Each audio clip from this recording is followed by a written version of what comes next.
Hi guys, welcome back to the channel and welcome to the yard. Hopefully you can see a huge amount of change because it has been a very busy weekend and a very windy one. So my parents came down, my dad brought his chipper and he got to work on a lot of the leftovers from having the trees removed. Some of that I have put into the garden beds to actually fill them up, kind of following a hugelkultur style method of filling the raised garden beds, which I could only do because my fabulous friend brought home heaps and heaps of cardboard for me from her work. So I was able to then put that on top of all the leaf mulch, just because there's a lot of fern seeds around in this garden and I don't want them cropping up through the raised garden beds, which was why these ones were all filled with just soil. Sorry about the very noisy motorbike, but to be honest, I can't blame him for taking this very quiet moment to zip up and down the streets because it has been horrendous. So I will show you some of the footage from the last couple of days where the wind was just ripping through the yard and we were all getting smashed with debris and sawdust and it was just awful, but we've got it done. So there's still a bit more soil out the front for me to move, but I'm done. I'm pretty tired at the moment, but what I really want to do is get some planting done. So let's get to it before the wind picks up again.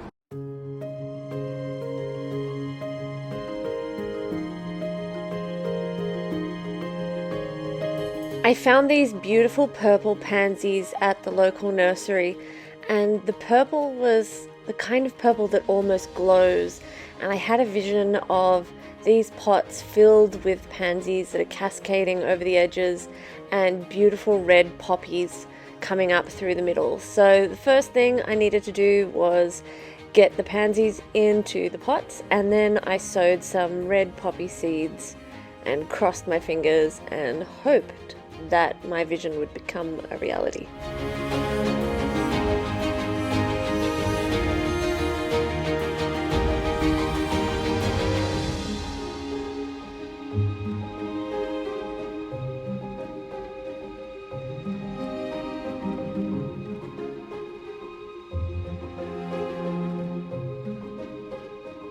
My plan for this raised bed, which is the closest big one to the deck, is that this will be a berry bed. So I have 3 blueberries of the same type and they're all planted about 80 centimeters apart. They are recommended to have a meter between them, but I wanted them to be tightly packed. And these strawberries are strawberries that I've pulled out of pots from my previous home and transplanted into this new raised garden bed, plus a few extras that I got from the nursery. My hope is that over the coming years this bed will fill up and I will have an abundance of strawberries.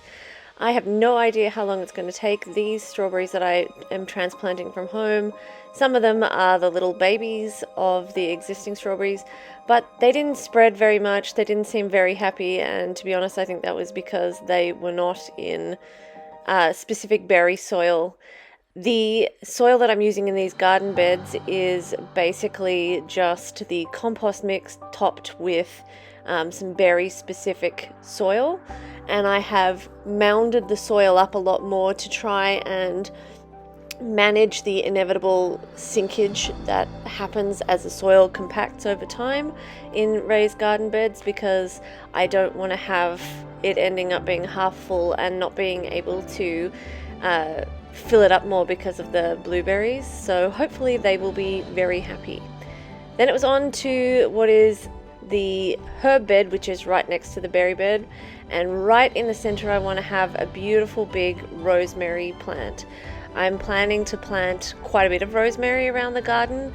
I've been doing some reading and things like rosemary and lavender and tansy are great for preventing ticks, and in this area there are loads of ticks. Thankfully I haven't had any on me at this point, but my best friend lives 3 doors down and they get ticks all the time. So I decided to start with my herb bed, and to be honest, I didn't want to have it just be herbs. I wanted to have a mix of flowers and colour with things like silver beet. So This is going to be a bit of a mixed bed, and over time, once I've kind of worked out where I want things in terms of the garden design, I will probably solidify this as just a herb bed. But for now, I have things that need to be in the ground and in the garden bed because they are outgrowing their nursery pots.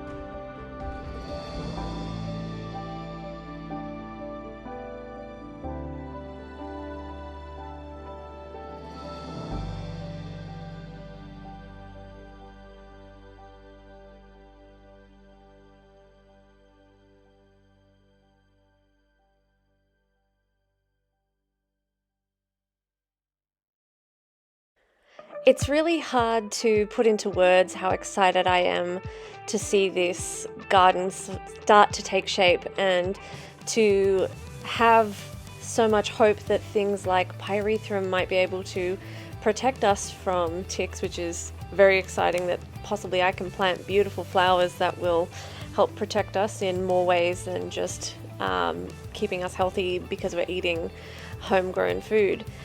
But the amount of physical labor and stress that has been happening lately, and that I know is coming each and every weekend after a full weekend of work, a full week of work, and I do 12-hour days at work, so they're long days to then come home and have this both to refill the cup, but also the physical effort required to move tons of soil and to put all of this together and to start working on the inside of the house. It's so rewarding to be able to see things like this garden bed come together and start to take shape and to watch it fill in. But that is part of the reason why I am slow at editing videos, and hopefully I will get better at that over the coming months. So apologies that there is a delay between when this was filmed quite significantly and when you are seeing it, but it has been a huge amount of work, and it is just me doing all of this. Luckily, as I said, my best friend lives a few doors down, and occasionally they turn up and help me, or some of her kids show up and help me, but for the most part I'm doing all of this work by myself, and it's a lot of work to do, but it's really, really satisfying.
One of the things I've started working on, and to be honest, I have a lot to learn about, is the soil pH.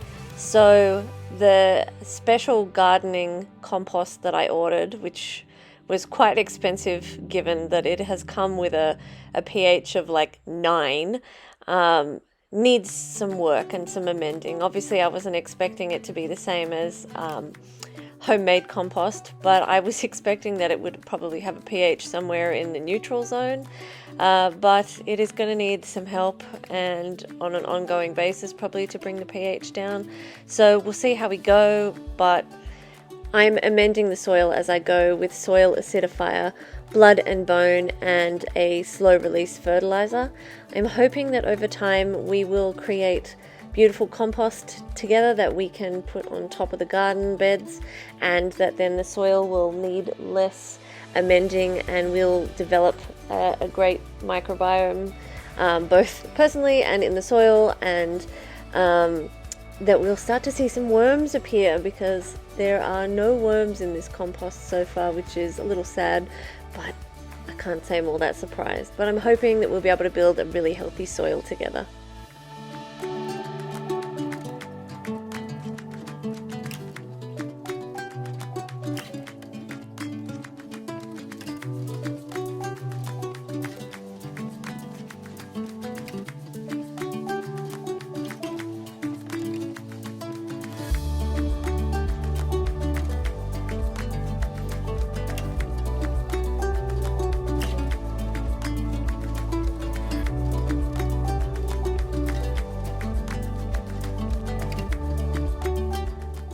I had intended on trying the square foot gardening method, but to be honest, I haven't had time to read the book that I have, so I'm just eyeballing it and giving it a whirl, and we will worry about that sort of thing next season.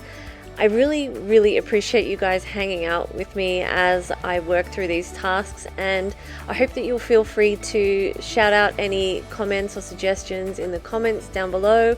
I would appreciate that really a lot, because it's a great way for me to get some other ideas from someone else to bounce ideas around with, and especially seeing I'm doing this all by myself. So I really appreciate you guys hitting me with some feedback and letting me know what you think or any great ideas that you have.